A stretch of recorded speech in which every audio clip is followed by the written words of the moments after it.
Hello everyone, কেমন আছো তোমরা সবাই? সকাল সকাল ঘুম থেকে উঠে সমস্ত কাজবাজ সেরে স্নান করে রেডি হয়ে নিয়েছি মন্দিরে যাওয়ার জন্য। কেমন লাগছে আমাকে কমেন্ট করে জানিও। আজকে শ্রাবণ মাসের প্রথম সোমবার, যাব বাবার মাথায় জল ঢালাতে।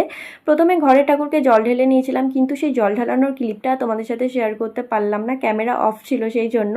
তারপর বেরিয়ে পড়লাম মন্দিরে যাওয়ার জন্য। আজকে প্রচণ্ড পরিমাণে গরম পড়েছিল, মাঝে মাঝে মেঘলা ওয়েদার হচ্ছে, আবার মাঝে মাঝে রোদ্দুরও উঠছিল।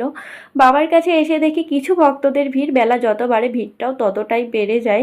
লাইন পড়ে যায় জল ঢালানোর জন্য। আর বাবার কাছে প্রত্যেকবারই এরকম পাইপের মাধ্যমে জল ঢালানোর ব্যবস্থা করা হয়, কারণ এতটাই ভক্তদের ভিড় হয় যাতে তাড়াতাড়ি জল ঢালানো হয়ে যায়।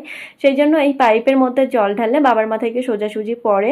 তারপর অঞ্জলি দিয়ে মা আর আমি ধূপকাঠি মোমবাতি সব ধরিয়ে নিয়েছিলাম। আর আস্তে আস্তে ভক্তদের ভিড়টাও দেখতেই পাচ্ছ কেমন বেড়ে যাচ্ছে। পুজো দেওয়া হয়ে যাওয়ার পর যাচ্ছি এখন বাড়ির দিকে। আর আজকের মিনি ব্লগটা কেমন লাগলো অবশ্যই তোমরা কমেন্ট করে জানিও। ভালো লাগলে একটা লাইক করে দিও।